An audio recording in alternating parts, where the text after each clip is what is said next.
Our reflection today is that democracy is not a spectator sport. When the United States was established, the founders created a democratic republic, combining democratic elements with representative governance. The United States is a representative democracy. Citizens vote for elected officials who then represent their interests in government. Does anyone know why we vote on Tuesday in November?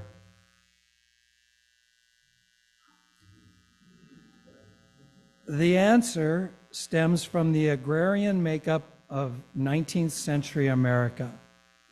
In the 1800s, most citizens worked as farmers and lived far from their polling place. Since people often traveled at least a day to vote, lawmakers needed to allow a 2-day window for election day. Weekends were impractical since most people spent Sundays in church, and Wednesday was market day for the farmers. The late fall month of November, after the harvest was complete, but before the arrival of harsh winter weather, was the best month of choice. Hence, voting on Tuesday, the first week of November, is what we have had, and studies have shown that the day of the week does not really matter. But what does matter is the weather. Now, I ask you to consider this quote from Ben Franklin. In 1787, he wrote, "A lady asked Dr. Franklin, 'Well, doctor, what have we got, a republic or a monarchy?'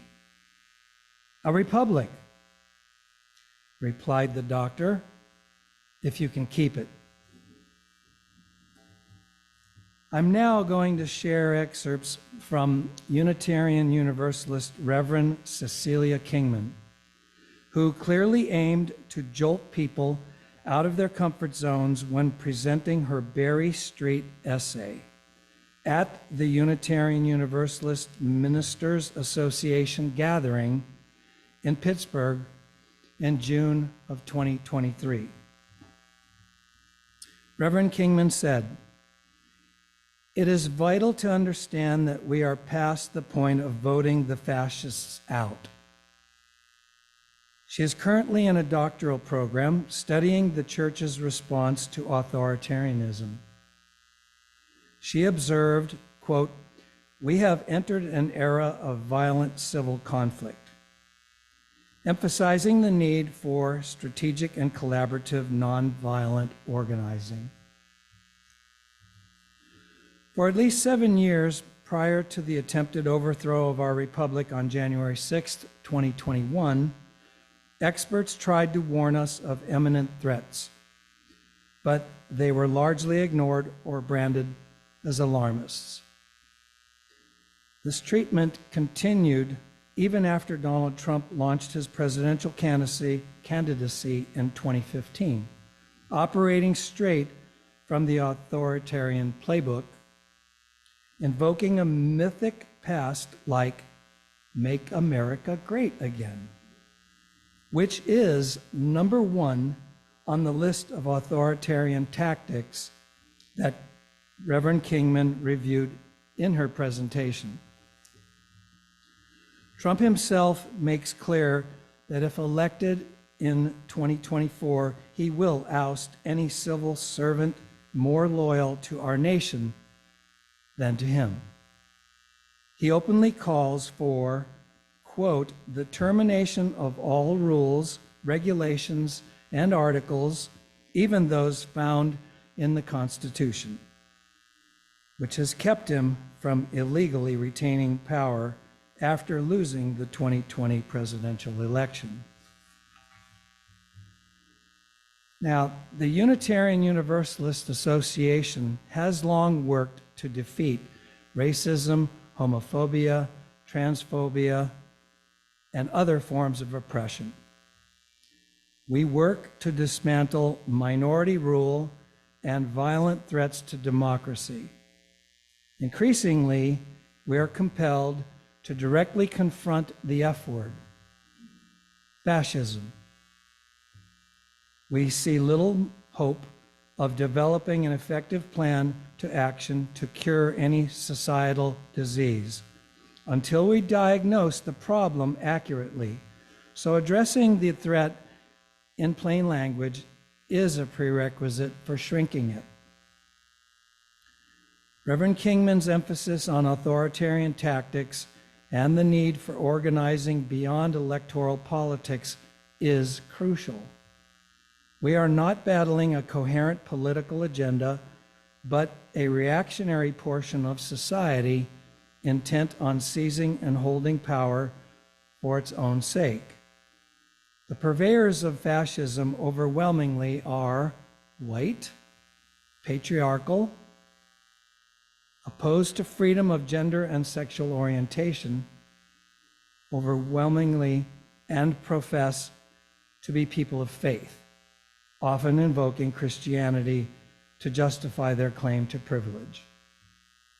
Reverend Cecilia Kingman said, quote, "Those who use fascist political tactics do not themselves have to have a fascist ideology.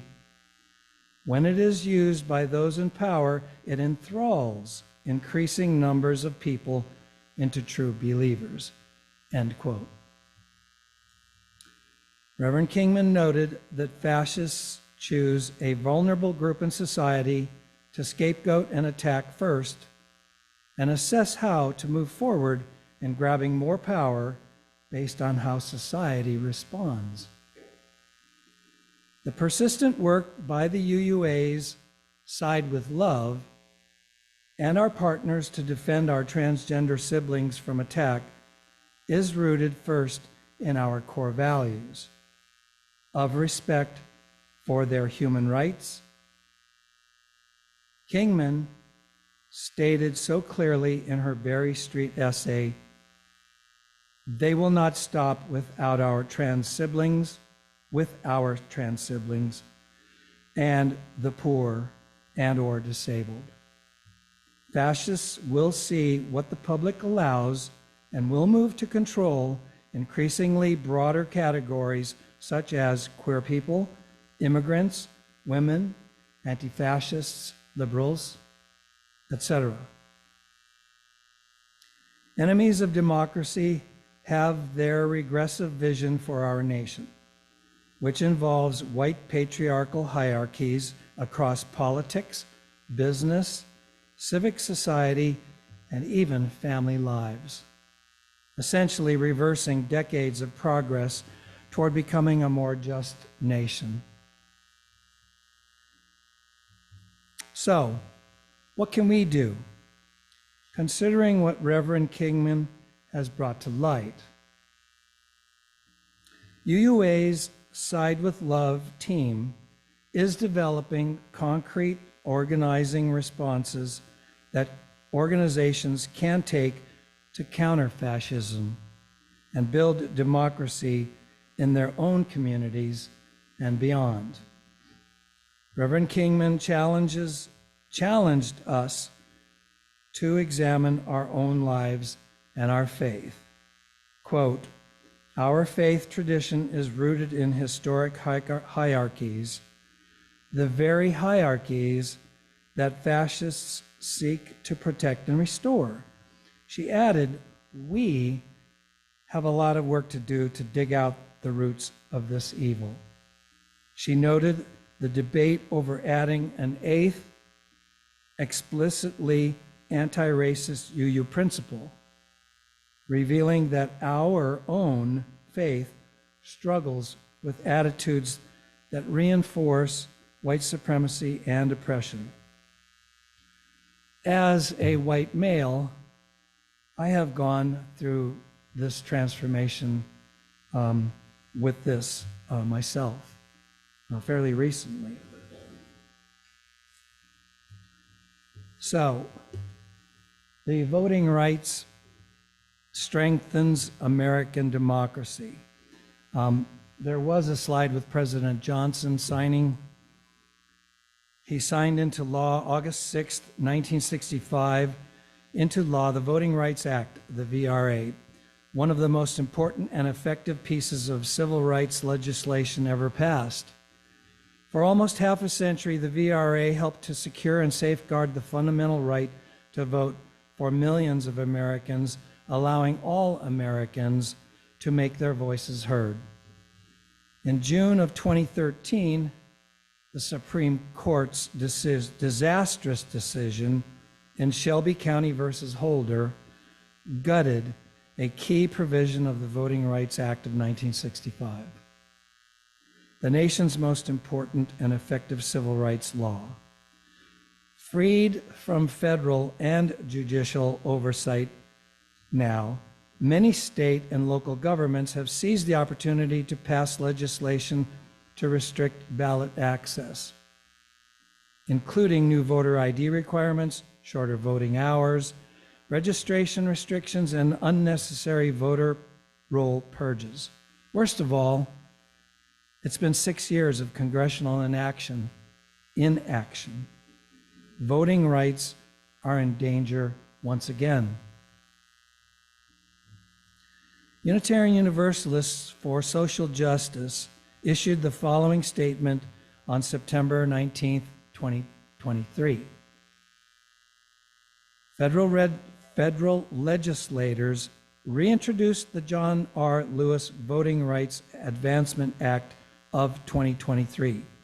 If passed, the measure will restore and strengthen the Voting Rights Act, repairing the damage done. I encourage you to visit the website uuthevote.org. I think that's another slide. Nope. That will be up. So again, uuthevote.org. I would like to end with a statement by Pablo de Jesus, Executive Director of Unitarian Universalists for Social Justice, who said, quote, "As Unitarian Universalists, we are deeply committed to a profound, inclusionary American democracy. For the good of our entire nation, we affirm today that our democracy works best for each of us as individuals when it covers all our communities in the liberty we want, a liberty that is secured by peaceful means at the ballot box in free and fair elections, a liberty based on participation that includes all of us, regardless of color, political party, or zip code. In our faith tradition, we uphold the inherent worth and dignity of every person, as well as a free and responsible search for truth and meaning. We value the right of conscience and the use of the democratic process. As a consequence of our principles and our values, we believe that voting rights matter for every person in the United States." Democracy refers to a system of governance where supreme power resides in the hands of the people. Don't be a spectator. Help save our American democracy.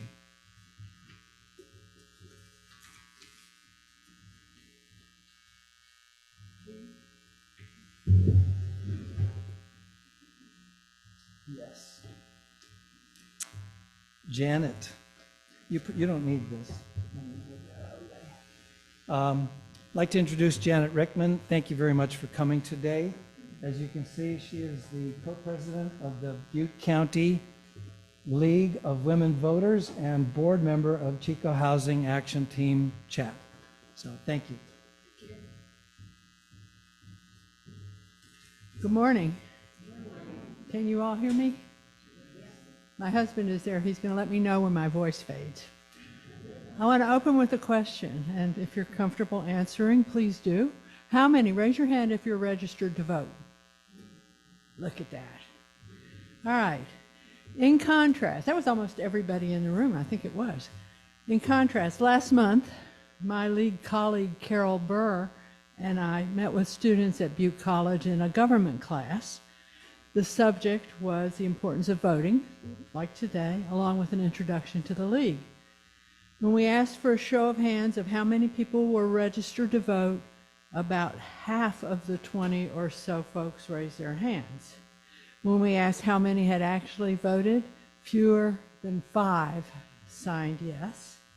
When we asked about who was interested in government, only 2 people raised their hand. Otherwise, it was basically crickets. We left them with detailed information about the league, about Vote 411, which you all can use to register or learn about elections, and lots of stories with what they could do to empower voters, themselves included, and defend democracy, which is the league's mission. We also left with a strong sense that for many young people, democracy is indeed a spectator sport. This was confirmed by observations provided by Sierra Josfan, a third-year CSU student who is an intern with the league this semester. She wrote, "The common thread uncovered in my interactions with young voters is a genuine desire to participate in elections and learn more about candidates. However, a significant obstacle lies in the lack of an easy way to access important and truthful information. Many express frustrations with the overwhelming nature of political information and the lack of user-friendly platforms to navigate through the complexities of elections and different voting options. Finding that the young adults who do vote often choose to remain silent about their choices, driven by fear or hesitation to share their political stance openly." That's the end of the quote. Reading between the lines, I interpret this to mean that young people are passively watching rather than taking on responsibility for sorting through the clutter to form their own opinions about politics. Now that's an old person's view. I'm sure there's a different way of looking at it if you're younger or from a different generation or a different perspective. I also believe that the reluctance to share one's political opinions is yet another form of spectatorship in which the voter imagines the others are looking at her and judging. But rather than tut-tut about this, I want to explore the idea that democracy might well be a spectator sport. From the league's point of view, if that were true, the name of the game is to empower voters and defend democracy. Being strictly not partisan, the league believes every vote counts. When it comes to empowering voters, how might we keep score? The obvious answer is voter turnout. And turnout relies on informed voters who pay attention to how current elected officials do or do not represent their points of view. Such representation includes well-informed policy decisions and holding them elected and appointed officials to account. So informed voters need access to information. League of Women Voters does this through activities like voter forums and webinars, but the Chico Enterprise Record does it every day. The web is full of information. Part of the problem that the young people cited, too much information, TMI. Working through the clutter and misinformation Sierra mentions is just one of the challenges folks of all ages encounter when they decide how to vote. More complex is the challenge of defending democracy. In group dynamics, there's a practice called open space. In many ways, I think of the League's nonpartisan approach to defending democracy as an exercise in open space. There are basically 4 rules. Whoever comes are the right people. Whether you agree with them or not, it's up to you. So it's up to you to encourage the people you want to see show up. The second rule is whatever happens is the only thing that could have happened. So it's important to follow the rules, and assuming there's no point in, and assuming that the rules have been followed, that there's no point in second guessing when the results are confirmed. Sometimes that's hard to digest, I know. I grew up in Georgia, so I had a lot of indigestible elections to work with. The third rule is whenever it starts is the right time. Voting happens on schedule every few years or ad hoc because of a change in the environment. California has these recalls, which were, oh my goodness. But you could have ad hoc elections. The game of democracy, though, is ongoing even if we only vote at intervals. So it's important to remember that. It doesn't just happen in election years. And the fourth rule, when it's over, which makes democracy especially precious since we live in politically perilous times. So, back to where we started. If younger generations and us for this moment believe democracy is a spectator sport, we need to invite everyone to join the team. There are many ways to play. Voting, of course, running for office, supporting candidates, participating in community and public boards, observing, commenting, and the list goes on forever. I could do my pitch for League volunteers right now, but I'll spare you that. But for younger people, the issue is less a shortage of opportunity than a misunderstanding of the game. My 22-year-old granddaughter told me, I live in California and I'm a liberal, my vote doesn't count. After I bopped her on the forehead, I suggested, it's not about California, it's about you. You were born into this democracy, and if you opt out, then the democracy goes away. Will she and her peers honor their responsibility to preserve our democracy?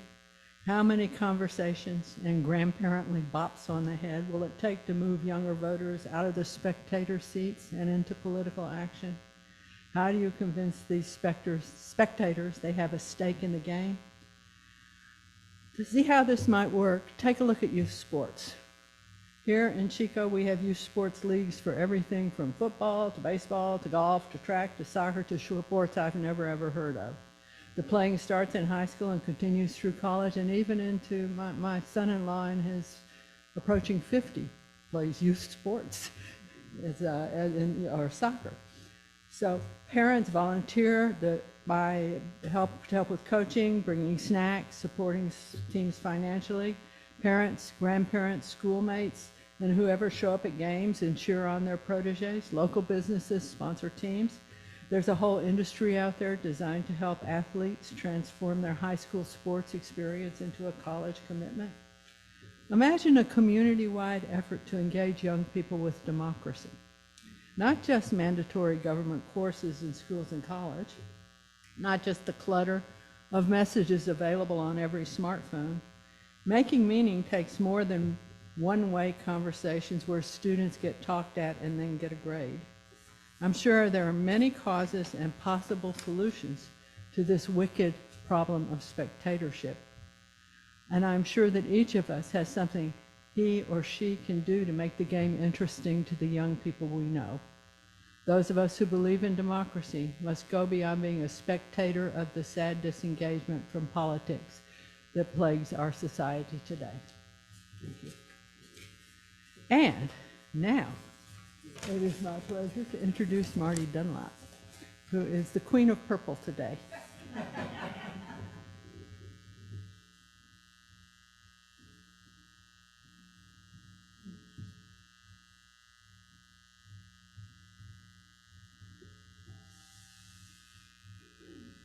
Angela, be sure to remind me to step back off of this so I don't fall off. Good morning. Thank you for including me in your activities today, your service and your thoughts. It's been great to hear what both Wayne and Janet shared. Democracy, as we all know, is so important. And it is something we have to fight for and not give up on. And I do think that so much of our world has looked to the United States to see how this experiment in democracy is going to go. And as people who do still have the right to vote and we have free elections, we are an example for the rest of the world. And how we go is probably how the rest of the world will go. So I think we need to remember that we have a great responsibility in trying to see that democracy is not a failed concept. Just a little bit about myself before I start to address the topics of the what I'm going to cover is I worked at Butte College for 26 years, but while I was there, I decided to go to law school because I wanted to provide a voice for those entities that don't have a voice, like water and trees. I also have spent time on police reform and protecting the rights of the unhoused, and most recently in land. So basically, my love is strong love is for the planet, but more importantly, I don't like bullies. And when I see things where there's a pressure and there is no voice there, it's like, somebody needs to be a voice. How can I do this? So I did go to law school to use my counseling background to do mediation, so competing interests could come together and talk. And hasn't always worked, because in our current climate, people don't really want to talk. They would prefer to, oh, you go to court, you sue us, or we'll fight this out. So our unwillingness to engage in civil discourse, is also something that we need to bring back, and that is a challenge, I think, for all of us. So regarding democracy, it found its roots really in Greece, and it comes from demos, meaning people, and kratos, meaning power. So it's the power of the people. And it's a way of governing which depends on the will of the people, the rule by the people. And the power and civic responsibility are exercised by all adult citizens. And it's based on the rule of the principles of majority rule and individual rights. And so, as Wayne was saying, we are a republic. We vote for people, and they are supposed to be representing the will of the people. And as we know, we don't always agree with those individuals. So what do we do when we don't really agree with those people who are representing us? So in a democracy, based on different laws, we have open meetings, public meetings, where the public can come and speak and share comments. They can provide those in writing, they can do it verbally, but they can speak to officials and different agencies about having different views than what are being proposed by different entities, agencies, as well as public representatives. So that's what I started doing. Around probably 2003 is when I started to get involved more actively and going to meetings and seeing who are the power players and how is this working, and providing comments. And in doing so, I could see that they're checking the box. Oh yeah, you've come, you've had an opportunity to speak, well, we don't care what you said. And there could be really well-reasoned arguments provided by many different people, and even still, thanks for coming, we can check the box now and go ahead and go forward with whatever we want to do. And so for me, that was very frustrating, seeing the futility of doing that. And so I was like, well, how do you penetrate this? So my first frustration was, seeing the federal government being so entrenched and really bought out by lobbyists and going in a certain direction. And then the state government, it's like, okay, well, where do we make a change? So as a environmental attorney, I attend a yearly conference in Eugene, which is open to the public. So if anyone wants to go, it's called the Public Interest Environmental Law Conference. It's really great. And it's an international conference every other year. So you can get a lot of views and see what's going on.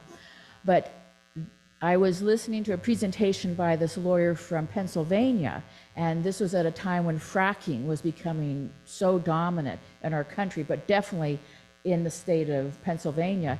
And he started talking about, the frustration of the lack of responsiveness of the federal government and the state government to do anything.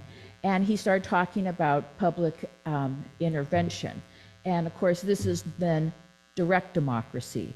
And this is where voters can try to get something onto the ballot. So a voter-driven initiatives, but also referendums. But something so that you may, as our elected representatives, not think this is important, but we do.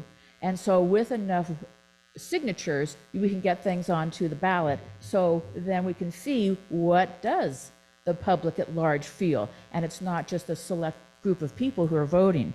So the flight goes on, and then I'm in Chico, and I am at a meeting, and this group was coming back around talking about fracking.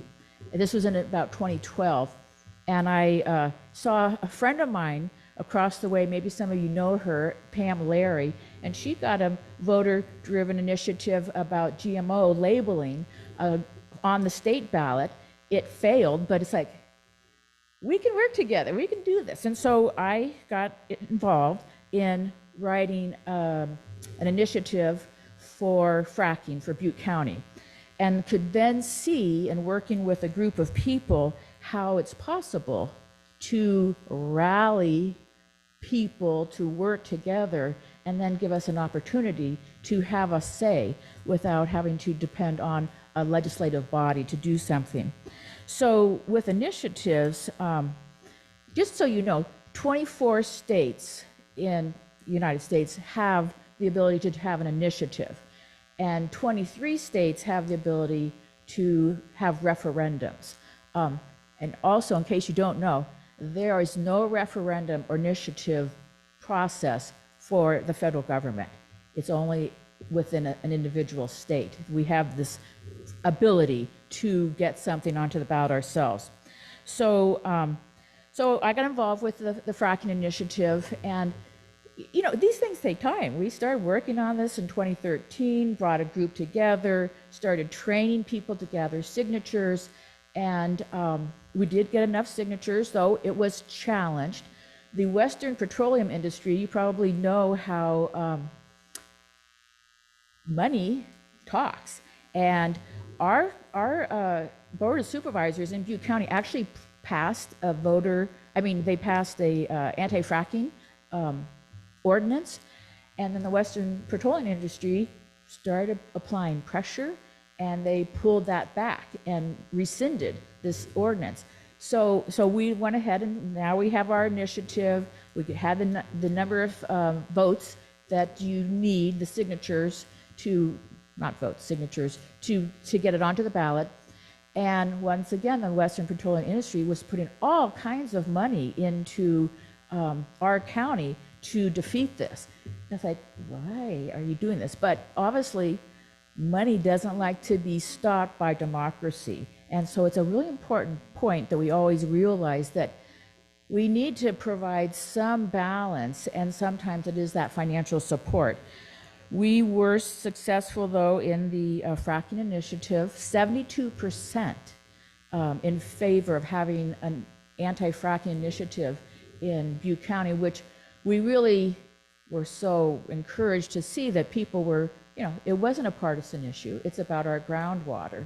And because we are dependent on groundwater in Butte County, people, all kinds of people from all walks of life in our county realize that we need to protect this. And so that was very encouraging to see that type of response came forward from the community at large. So the next thing that is more recent has to do with the land development Valley's Edge. And that also, I was not really aware of it, but somebody said, Marty, you need to pay attention to this. It's like, okay, let me see, what is this?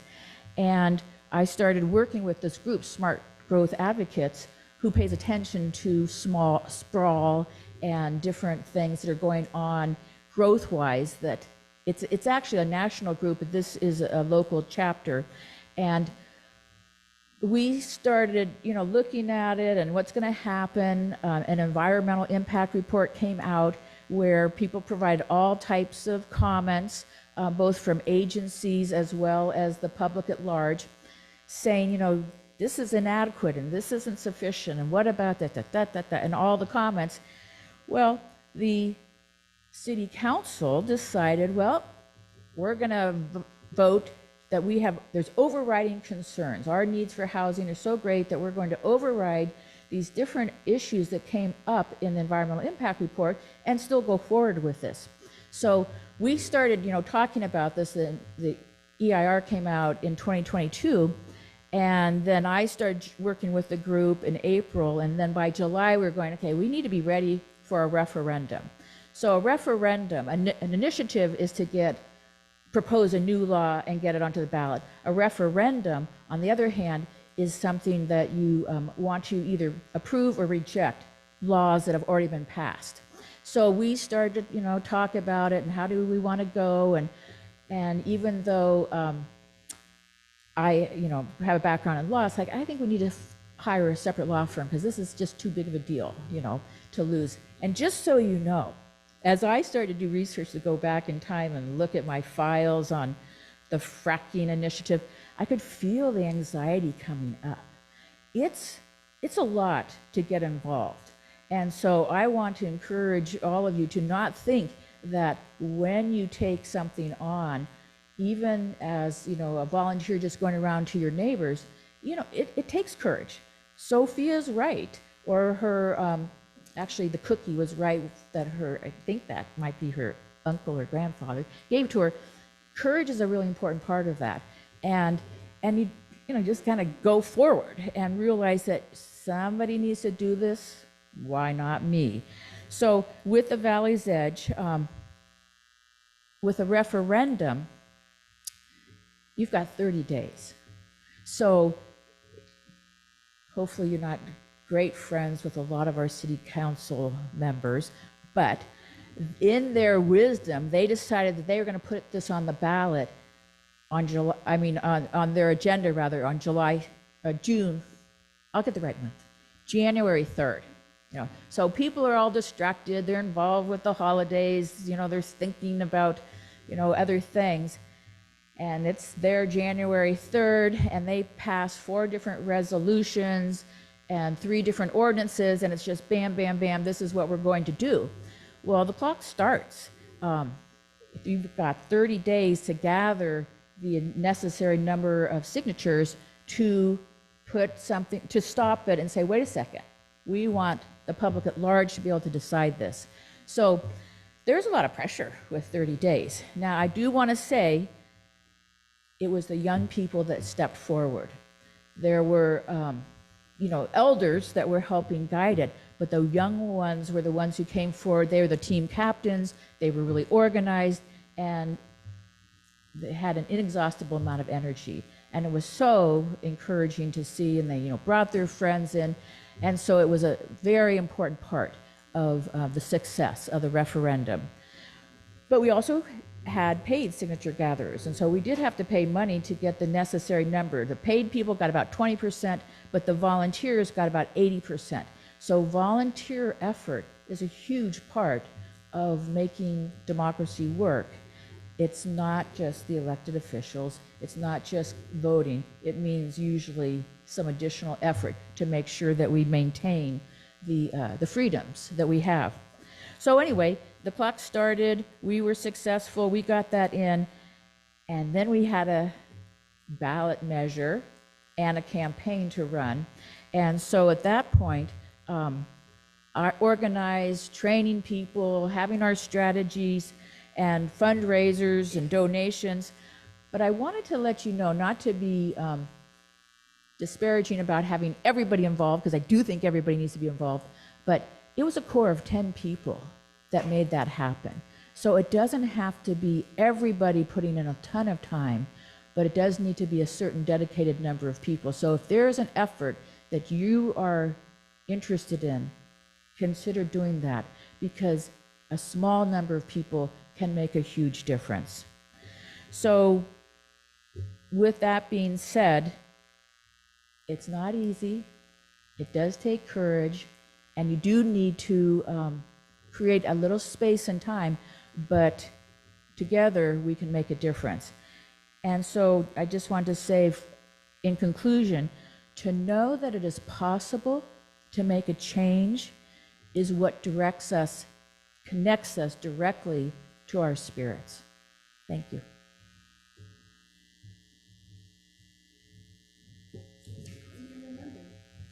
And I remembered, yes. Thanks so much for everybody, all three of you, and particularly Janet and Marty. There's a slide that was going to be shown. Again, it's that the vote one, because it isn't a spectator sport.